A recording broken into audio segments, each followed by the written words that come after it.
Hello friends, welcome to my YouTube channel. तो आज मैं आपके साथ डिस्कस करूंगा हिमाचल प्रदेश नायब तहसीलदार का पार्ट 2। पार्ट पर 1 पेपर जो है मैं पहले आपके साथ डिस्कस कर चुका हूं। तो अगर आप वो देखना चाहते हैं वीडियो तो उसका लिंक जो है वो डिस्क्रिप्शन में डाल दूंगा या आई बटन में आप देख सकते हो। ठीक है। तो आज हम बात करेंगे सेकंड पार्ट की। तो यहाँ से मैं बात करूंगा 51 क्वेश्चन से हम देखेंगे 120 क्वेश्चन। ठीक है। और एक महत्वपूर्ण सूचना आपके लिए है कि जिन बच्चों ने जो है वो हिमाचल प्रदेश नायब तहसीलदार का पेपर नहीं भरा था तो उनके लिए खुशखबरी है। अब 17 अप्रैल तक जो अभ्यर्थी जिन्होंने पेपर नहीं भरा है वो भर सकते हैं। ठीक है। Himachal Pradesh public service commission Shimla की वेबसाइट पर जाकर। अगर हमें चैनल पर नए हैं तो चैनल को सब्सक्राइब कर लीजिए। तो स्टार्ट करते हैं। पहला क्वेश्चन 51 क्वेश्चन देखिए कि महात्मा गांधी के ऊपर पहला जीवनीकार कौन था। तो 51 का जो सही आंसर हो जाएगा वो हो जाएगा ऑप्शन नंबर सी, जे डॉग। मतलब ऑप्शन नंबर सी इसका सही होगा। और हिमाचल प्रदेश के जो एग्जामिनेशन होते हैं जैसे HPAS हो गया, हिमाचल प्रदेश अलाइड सर्विस और नायब तहसीलदार, उसमें जो है वो गांधी जी का जो है वो काफ़ी ज़्यादा महत्वपूर्ण योगदान है। मतलब काफ़ी ज़्यादा क्वेश्चन जो है वो 20 से 25 क्वेश्चन जो है वो एग्जाम में पूछे जाते हैं। तो आपको उनको मतलब अच्छे से आपको उसमें विचार अच्छा से मतलब फोकस होना चाहिए। ठीक है। 52 क्वेश्चन देखिए कि निम्न में से हिंद स्वराज में कौन सा महात्मा गांधी की विचारधारा का हिस्सा नहीं है। तो 4 ऑप्शन दिए गए हैं, यहाँ से आपको सिलेक्ट करना है कि कौन सा नहीं है। ठीक है। तो 52 का जो सही आंसर हो जाएगा वो हो जाएगा ऑप्शन नंबर ए, भारत की वर्ण व्यवस्था एक आदर्श नहीं है। ठीक है। 53 देखिए, 53 यहाँ पे पूछ रहा है कि निम्न में से व्यक्तिगत आंदोलन में महात्मा गांधी के प्रथम 2 सत्याग्रही कौन थे। तो 53 का जो सही आंसर हो जाएगा वो हो जाएगा ऑप्शन नंबर ए, विनोबा भावे और जवाहरलाल नेहरू। ये जो सारे सारे क्वेश्चन आंसर हैं, अगर मैं बात करूँ आंसर की, ऑफिशियल आंसर की अकॉर्डिंग सारे सारे क्वेश्चन मैं आपको बता रहा हूँ। ठीक है। 54 देखिए कि निम्न व्यक्तव्यों पर विचार कीजिए तथा सही उत्तर का चयन कूट से कीजिए। तो आपको देखना है कि सही उत्तर निम्न में से कौन से 4 ऑप्शन आपके पास दिए गए हैं, आप इनको बारी बारी से पढ़ सकते हैं। मैं आपको इसका डायरेक्ट आंसर बताऊंगा ऑप्शन नंबर बी। मतलब कि ऑप्शन नंबर बी मतलब सेकंड स्टेटमेंट और थर्ड स्टेटमेंट जो है वो सही होगी यहाँ पे। ठीक है। अगला क्वेश्चन हमारे पास है 55 देखिए कि महात्मा गांधी की शिक्षा योजना का भाग नहीं था। तो इनमें से कौन सा जो है वो भाग नहीं था दिए गए 4 ऑप्शन में। ठीक है। तो 55 का जो सही आंसर होगा वो होगा ऑप्शन नंबर सी, कि विश्वविद्यालय की शिक्षा केवल अत्यंत योग्य अभ्यर्थियों के लिए ही होनी चाहिए, मतलब नहीं था। ठीक है। 56 देखिए कि घाटे की वित्त व्यवस्था का सीधा प्रस्ताव होता है कि। तो 56 का जो सही आंसर हो जाएगा वो हो जाएगा कीमतों की को ऊपर धकेलती है। ठीक है। तो आप देख सकते हैं कि काफ़ी ज़्यादा क्वेश्चन गांधी जी से पूछे गए हैं और साहब काफ़ी ज़्यादा डीप क्वेश्चन यहाँ पे पूछे गए हैं। अगला क्वेश्चन हमारे पास है 57 की राजकोषीय उत्तरदायित्व एवं बजट प्रबंधन अधिनियम किस वर्ष जो है पारित हुआ था। 57 का जो सही आंसर हो जाएगा, इन ऑप्शन में कोई भी नहीं है क्योंकि ऑफिशियल जो आंसर की है उसमें वहाँ भी ये क्वेश्चन जो है वो वहाँ डिस्कस नहीं किया गया है, उसके आंसर की वहाँ नहीं प्रोवाइड की गई है। अगला क्वेश्चन हमारे पास है विजय केलकर समिति 2012 का संबंध निम्न में से किस विषय से था। तो 58 का जो सही आंसर होगा वो हो जाएगा ऑप्शन नंबर बी, राजकोषीय सुधार से रिलेटेड था। तो काफ़ी ज़्यादा इम्पोर्टेंट जो समितिज़ हैं या कमेटीज़ हैं जो भारत सरकार द्वारा बनाई गई हैं किसी एक चीज़ के ऊपर की सुधार करने के लिए या किसी चीज़ को फोकस करने के लिए, वो आपको चीज़ याद रखनी है। ठीक है। अगला क्वेश्चन हमारे पास है 59 कि देश की सकल घरेलू बचत में कौन सा क्षेत्र जो है वो अधिकतम योगदान देता है। तो 59 का जो सही आंसर होगा वो होगा घरेलू क्षेत्र। और जो भी पेपर मैं आपके साथ डिस्कस कर रहा हूँ अभी वो सारे के सारे हिंदी भाषा में रहेंगे, इंग्लिश भाषा में नहीं रहेंगे। अगला क्वेश्चन देखिए कि एक रोलिंग योजना होती है, एक रोलिंग योजना जो है वो कितने वर्षों के लिए होती है। यहाँ पे ये क्वेश्चन पूछने की कोशिश कर रहा है, तो वो होती है सिर्फ 1 वर्ष के लिए। ठीक है। रोलिंग जो योजना होती है वो सिर्फ 1 वर्ष के लिए ही होती है। अगला क्वेश्चन हमारे पास है कि दिए गए निम्न ऑप्शन में सर्वाधिक साक्षरता दर जो है वो सबसे ज़्यादा कहाँ पाई जाती है, मतलब सबसे ज़्यादा पढ़े लिखे लोग कहाँ के हैं, जो 4 ऑप्शन आपके पास दिए गए। तो उसका सही आंसर है सिक्किम। सिक्किम की कैपिटल क्या है, वो है गंगटोक। ठीक है। और आपने एक क्वेश्चन पूछा या देखा भी होगा, कई बार पूछता है कि सबसे ऊंची चोटी जो है इंडिया की कहाँ पर है, वो है कंचनजंगा, वो भी आपकी है सिक्किम में। ठीक है। अगला क्वेश्चन हमारे पास है कि वेस्टर्न कोल्ड फील्ड लिमिटेड का मुख्यालय कहाँ पर स्थित है। तो 62 का जो सही आंसर होगा वो होगा नागपुर में। ठीक है। रत्नागिरी जो रत्नागिरी है पेट्रोलियम की सबसे बड़ी जो है वो पेट्रोलियम जो फील्ड है वो कहाँ पे है, वो आपके महाराष्ट्र में। ठीक है। और गुजरात में भी काफ़ी ज़्यादा रिलायंस की सबसे बड़ी जो है वो ऑयल फील्ड है। ठीक है। अगला क्वेश्चन हमारे पास है 63 देखिए कि पंचेश्वर बहुउद्देशीय परियोजना संधि पर हस्ताक्षर करने वाला देश जो है वो कौन है, मतलब भारत और किस देश के बीच में पंचेश्वर बहुउद्देशीय जो है वो योजना जो है वो साइन हुई है, तो वो हुई है आपकी भारत और नेपाल के बीच में, मतलब ऑप्शन नंबर डी सही हो जाएगा 63 का। ठीक है, बंधन एक्सप्रेस जो है भारत और बांग्लादेश के बीच में एक रेलवे एक्सप्रेस चली हुई है। ठीक है, और भूटान को भी हम कहते हैं the land of thunder bolt. ठीक है, सबसे ज़्यादा पेगोड़ा भी यहीं पे होते हैं, और भारत और म्यांमार के बीच में भी काफ़ी ज़्यादा बोलते हैं कि पेगोड़ा सबसे ज़्यादा गोल्डन पेगोड़ा कहाँ पाए जाते हैं, वो पाए जाते हैं म्यांमार में। म्यांमार की जो कैपिटल है वो है नैपिडाओ। करेंसी हयात है यहाँ पे, आपको पता है कि हाल ही में जो है वो 2000 पिछले साल यहाँ पे तख्ता पलट हुआ था और मिलिट्री ने टेक ओवर कर लिया था। ठीक है, भूटान की जो है वो कैपिटल क्या है, थिम्पू। बांग्लादेश की जो है क्या है, ढाका, और यहाँ की करेंसी है टका। नेपाल की कैपिटल है काठमांडू और यहाँ की करेंसी है नेपाली रुपये। ठीक है, तो ये भी चीज़ आप याद रख सकते हो। अगला क्वेश्चन हमारे पास है 64 देखेंगे कि भारत का पठार जो मलनाड एवं मैदान पठार में विभाजित है क्या कहलाता है, वो कौन सा पठार है, तो वो आपका है मैसूर पठार। ऑप्शन नंबर ए इसका सही हो जाएगा। और मैसूर बेसिकली पड़ता कहाँ है, वो कर्नाटका में पड़ता है। ठीक है, अगला क्वेश्चन हमारे पास है 65। देखिए, हास्य जल प्रवाह बांगर मृदा तथा दोआब मुख्य लक्षण हैं, तो वो किसके लक्षण हैं मुख्य, वो है इंडो सतलुज मैदान के लक्षण हैं। दोआब क्षेत्र कौन सा होता है, मान लो आप ये वाला एरिया है, यहाँ भी नदी बह रही है, यहाँ भी नदी बह रही है, दोनों नदियों के बीच का जो भाग होता है हम उसे दोआब कहते हैं। ठीक है, तो ये चीज़ याद रखेंगे। 65 का ऑप्शन नंबर ए हो जाएगा। ठीक है, 66 देखिए कि डोडा जनजाति समुदाय पाए जाते हैं। डोडा जनजाति जो है वो किस राज्य में मेनली पाई जाती है, यहाँ पे ये क्वेश्चन पूछा है। 66 का जो सही आंसर हो जाएगा वो हो जाएगा ऑप्शन नंबर बी, मतलब केरल में पाए जाते हैं टोडा जनजाति। ठीक है, अगला क्वेश्चन हम देखेंगे 67। भारत में ने 1982 में रामसर समझौते पर हस्ताक्षर किए। रामसर समझौते का जो है संबंध किससे है, तो 67 में यहाँ पे ऑप्शन नहीं दिया गया है, पर इससे होगा नाम भूमि संरक्षण से। बेसिकली 1982 में रामसर वेटलैंड जो है वो एक कंजर्वेशन जो है बनाया गया था, और ये हुआ कहाँ था, ये हुआ था ईरान के शहर रामसर में, तभी इसका जो नाम है रामसर समझौता दिया गया। ठीक है, अगला क्वेश्चन हमारे पास है, अगर मैं हिमाचल की बात करता हूँ तो हिमाचल में जो है पौंग डैम को रामसर वेटलैंड साइट जो है वो घोषित किया गया है। ठीक है, अगला क्वेश्चन हमारे पास है 68 कि निम्नलिखित नदी घाटियों में किस नदी का अपवाह क्षेत्र सबसे बड़ा है। ठीक है, तो 68 का जो सही आंसर हो जाएगा वो हो जाएगा ऑप्शन नंबर बी, कृष्णा नदी। ठीक है, नर्मदा आपको पता है कि अमरकंटक से निकलती है, और ये निकलती किस राज्य से है, वो मध्य प्रदेश से निकलती है, और बहती जो है जाती कहाँ है, नर्मदा और ताप्ती नदी जो है वो अरेबियन सी में जाके गिरती हैं। कावेरी नदी जो है वो मेनली 4 राज्यों में घुसती, कर्नाटका, तमिलनाडु, ठीक है, केरला और आपकी कर्नाटका। ठीक है, तमिलनाडु आ गया, कर्नाटका, तमिलनाडु, केरला। ठीक है, इन राज्यों से होकर गुजरती है, पुडुचेरी का थोड़ा सा पार्ट है। इन 4 राज्यों के बीच में थोड़ा सा कावेरी डिस्प्यूट आपने सुना होगा।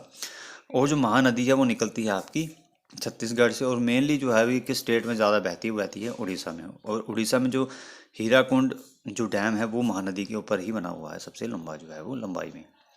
अगला क्वेश्चन हमारे पास है कि निम्नलिखित स्टेशनों में न्यूनतम औसत वार्षिक वर्षा वाला स्टेशन कौन सा है, तो 69 का जो सही आंसर हो जाएगा वो हो जाएगा आपका हैदराबाद। ठीक है, और सबसे कम बारिश भारत में कहाँ होती है, वो होती है आपकी लेह या लद्दाख में सबसे ज़्यादा।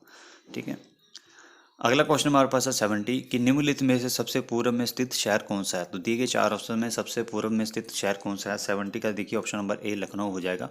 और लखनऊ जो है वो किस नदी के किनारे स्थित है, तो वो है आपका गोमती नदी के किनारे स्थित है। हैदराबाद किस नदी के किनारे स्थित है, वो आपकी मूसी नदी के किनारे स्थित है।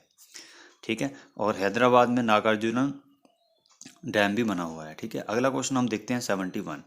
पृथ्वी के बारे में निम्नलिखित में से कौन सा एक कथन गलत है, तो आपको बताना है दिए गए 4 ऑप्शन में कि पृथ्वी से रिलेटेड जो है वो कौन सा कथन यहाँ पे गलत है। तो 71 का जो सही आंसर होगा वो होगा ऑप्शन नंबर डी, पृथ्वी का लगभग जो है वो 29% भाग पानी से ढका हुआ है, ये स्टेटमेंट गलत है। ठीक है, अगला क्वेश्चन हमारे पास है 72, यहाँ पे ज्योग्राफी के क्वेश्चन है कि स्थल मंडल क्या है, तो दिए गए 4 ऑप्शन में आपको बताना है कि स्थल मंडल जो है वो क्या है।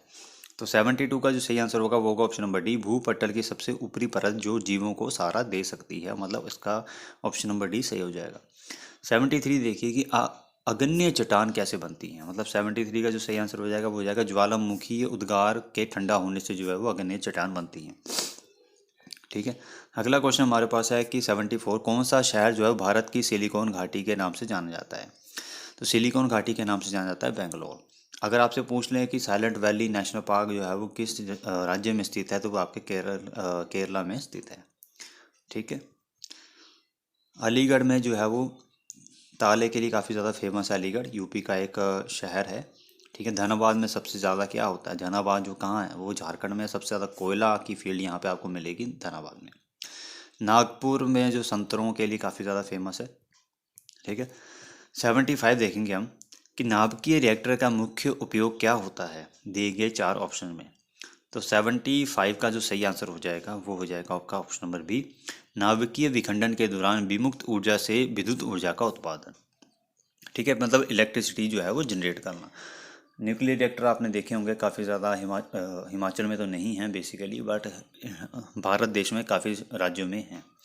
तो सबसे पहले आता है तारापुर न्यूक्लियर प्लांट जो कि महाराष्ट्र में स्थित है, ये सबसे पहला था।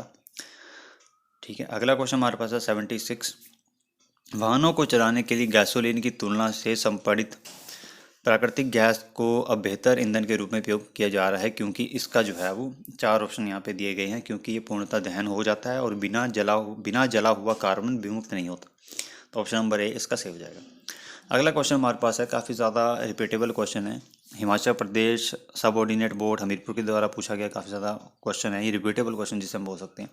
वाहन के में पीछे का दृश्य देखने के लिए कौन सा दर्पण लगाया जाता है। तो 77 का जो सही आंसर हो जाएगा वो हो जाएगा ऑप्शन नंबर बी, उत्तल दर्पण। ठीक है, अगला क्वेश्चन हमारे पास है 78 कि निम्नलिखित में से कौन सी गैस जो है ओजोन की क्षीणता के लिए जो है उत्तरदायी है। तो 78 का जो सही आंसर हो जाएगा वो हो जाएगा क्लोरोफ्लोरोकार्बन, मतलब ऑप्शन नंबर डी।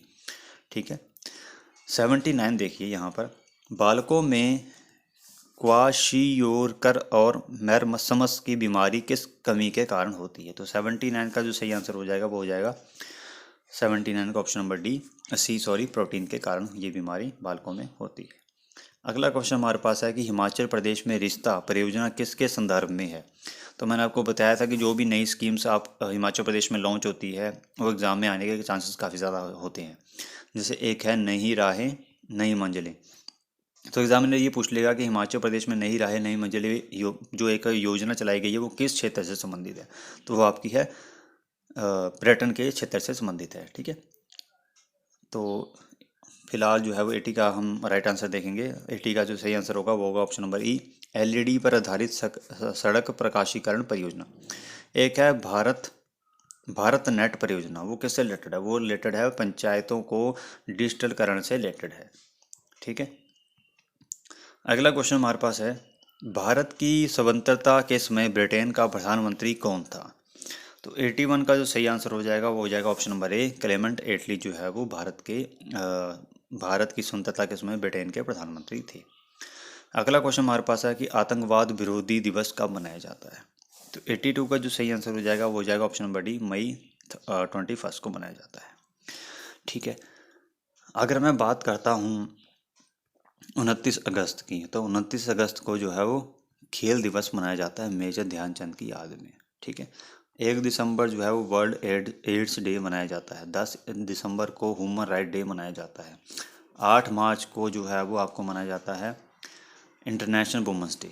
ठीक है, और 22 अप्रैल को मनाया जाता है अर्थ डे। ठीक है, और 10 अप्रैल को मनाया जाता है आपका 7 अप्रैल को मनाया जाता है आपका वर्ल्ड हेल्थ डे। तो ये कुछ महत्वपूर्ण डे भी है जो एग्ज़ाम में आ जाते हैं कि किस दिन को क्या मनाया जाता है, और स्पेशली जो दिन मनाया जाता है उसकी थीम क्या थी, ये भी क्वेश्चन काफ़ी बार एग्जाम में पूछा जाता है। अगला क्वेश्चन हमारे पास है 83 कि भारत के प्रधानमंत्री ने हाल ही में सार्क देशों के लिए उपग्रह सेवा की शुरुआत की था। तो ये उस टाइम का जो पेपर जब हुआ था, ये करंट अफेयर का क्वेश्चन है, तो ये मैं आपके साथ डिस्कस नहीं करूँगा। ठीक है, इसका कोई मतलब नहीं है।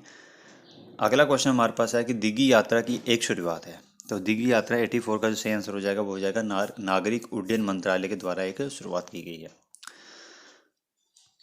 एक क्वेश्चन भी करंट अफेयर का था पर आपको बता दूं मैं, हाल ही में सुरक्षा बलों की हत्या को लेकर सुकमा घाटी चर्चा में आई। ये घाटी अवस्थित है। तो सुकमा आपको पता है, सुकमा जो क्षेत्र है वो किस राज्य में पड़ता है, वो पड़ता है छत्तीसगढ़ में। ठीक है, यहाँ पे नक्सलवादी काफ़ी ज़्यादा रहते हैं, तो ये इसलिए जो है वो चर्चा में रहता है। अगला क्वेश्चन यहाँ पे पूछता है कि लीला सेठ के बारे में निम्नलिखित में से कौन सा कथन सही नहीं है। तो ये 4 ऑप्शंस आपको दिए गए हैं। तो 86 का जो सही आंसर हो जाएगा वो हो जाएगा ऑप्शन नंबर सी। वह शुरू से ये आरटीआई कार्यकर्ता थी, ये सही नहीं है। बाकी सब सही है कि हाल ही में उनका निधन हो गया है। वह दिल्ली उच्च न्यायालय की प्रथम महिला जज थी और वह हिमाचल प्रदेश उच्च न्यायालय की प्रथम महिला मुख्य न्यायाधीश थी। ठीक है, तो इसलिए महत्वपूर्ण क्वेश्चन ये बन जाता है। अगला क्वेश्चन हमारे पास है कि कौन सी नदी जो है वो दक्षिण की गंगा कहलाती है। तो 87 का जो सही आंसर हो जाएगा दक्षिण की गंगा। दक्षिण की गंगा हम कहते हैं आपकी कावेरी को। ठीक है, तो ऑप्शन नंबर सी सही हो जाएगा। मेनली इनमें कन्फ्यूज़न है गोदावरी और कृष्णा नदी, कावेरी नदी के बीच में। तो आपको अगर इसका मतलब आप सही का आंसर मुझे कमेंट बॉक्स में बता सकते हैं। 88 का देखिए कि किस भारतीय राज्य में साक्षरता दर सबसे कम है, तो वो कौन है। 88 का जो सही आंसर हो जाएगा वो हो जाएगा आपका बिहार। बिहार में सबसे कम है। ठीक है, अगला क्वेश्चन है 89। निम्नलिखित में से कॉरपोरेशन टैक्स को लेकर क्या सही है। तो 89 का जो सही आंसर हो जाएगा वो हो जाएगा ऑप्शन नंबर बी, वह कंपनियों के लाभ पर लगाया कर है। ठीक है, बात करेंगे 19 क्वेश्चन की कि भारतीय राष्ट्रीय कांग्रेस का पहला मुस्लिम अध्यक्ष कौन था। तो 90 का जो राइट आंसर हो जाएगा वो हो जाएगा बदरुद्दीन तैयबजी, मतलब ऑप्शन नंबर डी सही हो जाएगा।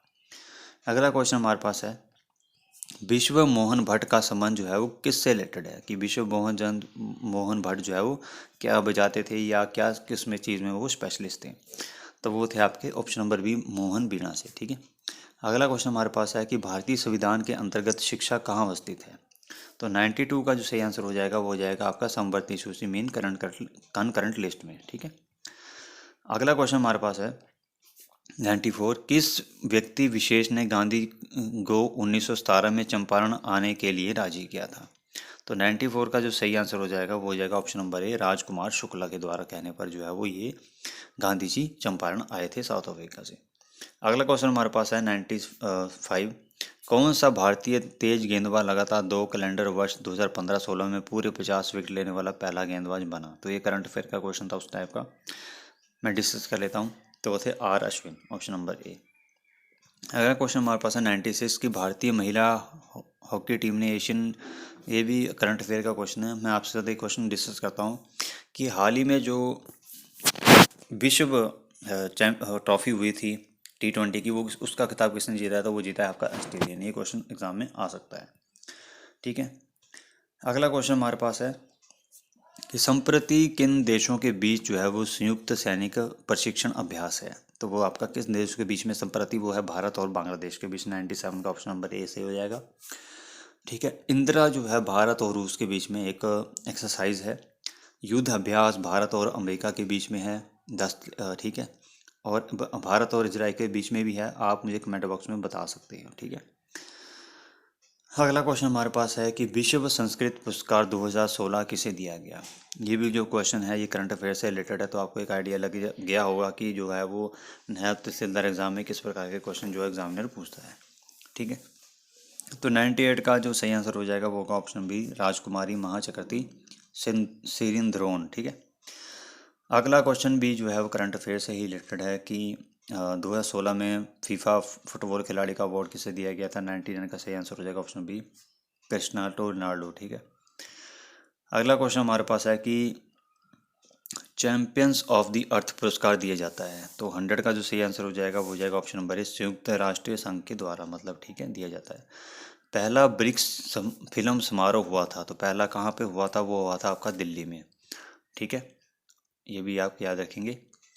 अगला क्वेश्चन है कि भारत में आयोजित 47वें अंतर्राष्ट्रीय फिल्म समारोह में किस फिल्म को गोल्डन पीकॉक पुरस्कार जो है वो प्राप्त हुआ है। तो 102 का जो सही आंसर हो जाएगा वो हो जाएगा आपका ऑप्शन नंबर डी, डाउटर। ठीक है, चलते हैं नेक्स्ट क्वेश्चन की तरफ। ये सारे के सारे क्वेश्चन जो हैं वो आप करंट अफेयर से ही रिलेटेड हैं। ठीक है, आपको मैं मेन बता देता हूँ। जैसा कि 104 क्वेश्चन देख लेते हैं हम, सॉरी 105 देखते हैं। भारतमाला प्रोजेक्ट जो है वो क्या है। भारतमाला प्रोजेक्ट से आपको क्या मतलब अभिप्राय है। तो 105 का जो सही आंसर होगा वो होगा ऑप्शन नंबर ए, सीमावर्त एवं समुद्री पोर्टों को सड़क एवं राजमार्ग से जोड़ने की परियोजना का प्रकल्प। ठीक है, बाकी हम देखते हैं विश्व विश्वजीत प्रकल्प शुरू किया गया, तो किसके द्वारा शुरू किया गया था? 106 का सही आंसर हो जाएगा ऑप्शन नंबर ए, HRD मिनिस्ट्री के द्वारा किया गया था ये। ठीक है, 107 देखिए, यहाँ पूछा है कि भारत सरकार के द्वारा गठित जस्टिस RV ईश्वर कमेटी का संबंध किससे है? तो 107 का सही आंसर हो जाएगा, वो जाएगा आयकर से। काफ़ी बार एग्जाम में क्वेश्चन पूछा गया है। ठीक है, इंपॉर्टेंट है। अगला क्वेश्चन है कि कैसीनी एक संयुक्त अंतरिक्ष अभियान है, तो वो किन प्रमुख जो है वो एजेंसियों के द्वारा जो है वो तैयार किया गया है? तो वो क्या गया आपका नासा एवं यूरोपियन अंतरिक्ष एजेंसियों के द्वारा।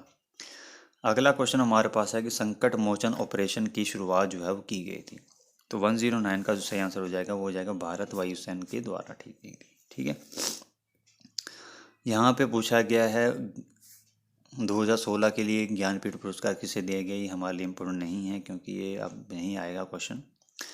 अगला क्वेश्चन हमारे पास लिए इम्पोर्टेंट है कि TSR सुब्रमण्यम कमेटी जिसने हाल ही में भारत सरकार को अपनी रिपोर्ट सौंपी वह संबंधित है, वो किससे संबंधित है? वो संबंधित है आपकी राष्ट्रीय शिक्षा नीति से, मतलब ऑप्शन नंबर ए सही हो जाएगा इसका। अगला क्वेश्चन 112 है कि रिचर्ड वर्मा कौन है? तो रिचर्ड वर्मा जो है वो कौन है? वो है आपके भारत में अमेरिका के राजदूत उस टाइम के, जब ये क्वेश्चन पूछा गया था। ठीक है, अगला क्वेश्चन है कि यहाँ पे ये पूछ रहा है कि देखिए एग्ज़ाम में नोबेल प्राइजेज़ हो गए, जितने भी प्रकार के प्राइजेज़ हैं जो किन व्यक्तियों को मिले हैं वो आपको याद करके जाने। अगला क्वेश्चन हम देखेंगे कि भारतीय संविधान का अनुच्छेद 280 किससे संबंध है? तो 114 का सही आंसर हो जाएगा, वो हो जाएगा आपका योजना आयोग से, मतलब ठीक है संबंधित है 280 आर्टिकल। अगला क्वेश्चन है कि भारतीय संविधान में वित्तीय इमरजेंसी वर्णित है, तो वो आपकी वर्णित है 360 में। 3 प्रकार की इमरजेंसी होती हैं, 352, 356 और 360, ली गई हैं जर्मनी से। ठीक है, अगला क्वेश्चन हम देखते हैं कि भारत के किस राज्य की समुद्र तटीय सीमा अधिकतर है? तो 116 का जो सही आंसर हो जाएगा वो जाएगा आपका गुजरात। ठीक है, गुजरात में सबसे जो है वो समुद्र तटीय सीमा जो सबसे ज़्यादा है। अगला क्वेश्चन है भारत के लेफ्टिनेंट गवर्नर ने शुंगलू कमेटी का गठन किया था निम्न के परीक्षण के लिए, तो 117 का जो है वो सही आंसर हो जाएगा ऑप्शन नंबर ए। ठीक है, 118वां क्वेश्चन देखिए कि किस राज्य में सबसे पहले पंचायती राज संस्थाओं को शुरू किया गया? तो 118 का जो सही आंसर हो जाएगा वो जाएगा आपका राजस्थान। ठीक है, अगला क्वेश्चन है 119, संविधान के अनुसार भारत की कार्यपालिका शक्ति किसमें निहित है? तो उसका जो सही आंसर आ जाएगा वो हो जाएगा भारत का राष्ट्रपति में निहित है। ठीक है, अगला क्वेश्चन देखते हैं कौन सा अंग जो है वसा को तोड़कर जो है कोलेस्ट्रॉल बनाता है? तो कौन सा बनाता है? वो बनाता है आपका लीवर। ऑप्शन नंबर ए सही हो जाएगा। आई होप आपको अगर वीडियो अच्छी लगी है तो प्लीज़ वीडियो को लाइक करें और शेयर करें। At the last, thank you for watching.